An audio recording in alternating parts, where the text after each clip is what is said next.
ജമാഅത്ത് ഇസ്ലാമിയുടെ vote CPIM വാങ്ങിയെന്ന് Karat Razak 24നോട്. കുറേ കാലങ്ങളായി ജമാഅത്ത് ഇസ്ലാമിയുടെ വോട്ട് CPM-നായിരുന്നു. CPIM-ന്റെ ഉരുക്കുകോട്ട അല്ല കൊടുവള്ളി എന്നും കാരാട്ട് റസാഖ് പറഞ്ഞു. മുൻ MLA കാരാട്ട് റസാഖാണ് എനിക്കൊപ്പം ഉള്ളത്. അദ്ദേഹം കഴിഞ്ഞ ദിവസം ലീഗിലേക്ക് തിരികെ എത്തിയിരുന്നു. അപ്പം ഡയറക്റ്റായിട്ട് ഞാൻ ചോദിക്കുകയാണ്, എന്തുകൊണ്ടാണ് CPM ബാന്ധവം ഉപേക്ഷിച്ചത്? CPM ബാന്ധവം ഉപേക്ഷിച്ചത് പൊതുവെ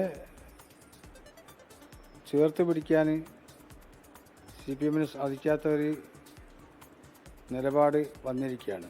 കഴിഞ്ഞ ദിവസം അങ്ങ് തിരികെ ലീഗിലേക്ക് പോയപ്പോൾ CPM സംസ്ഥാന സെക്രട്ടറി പറഞ്ഞൊരു കാര്യമുണ്ട്, അങ്ങ് CPM-ൽ നിന്നും എന്തെങ്കിലും പ്രതീക്ഷിച്ചിട്ടുണ്ടാവാം, ആ പ്രതീക്ഷിച്ച സംഭവങ്ങളൊന്നും കിട്ടിയിട്ടുണ്ടാവില്ല, അതുകൊണ്ടാണ് താങ്കൾ CPM ബാന്ധവം ഉപേക്ഷിച്ചതെന്നാണ് MV ഗോവിന്ദൻ പറഞ്ഞത്.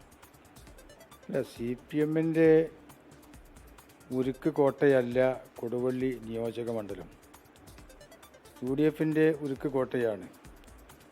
അവിടെ ഒരു തവണ ഞാൻ മത്സരിച്ചു, ഞാൻ അവിടെ വിജയിച്ചു.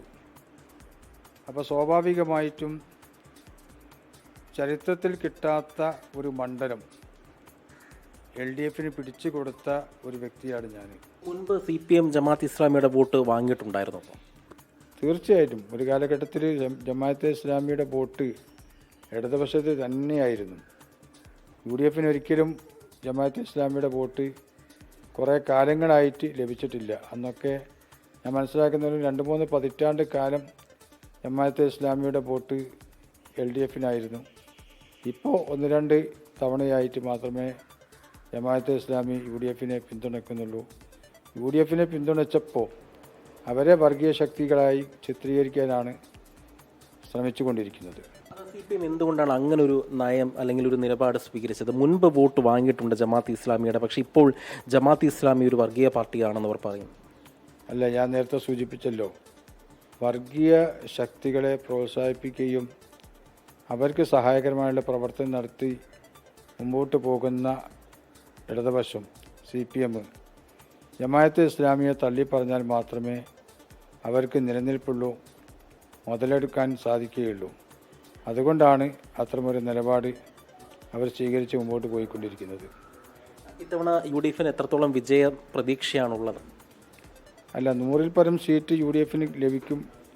ഈ സംസ്ഥാനം UDF ഭരിക്കും എന്നാണ് ഞാൻ വിശ്വസിക്കുന്നത്. അനൂപിനൊപ്പം ഹജി കുഞ്ഞമ്മോ, 24 കോഴിക്കോട്.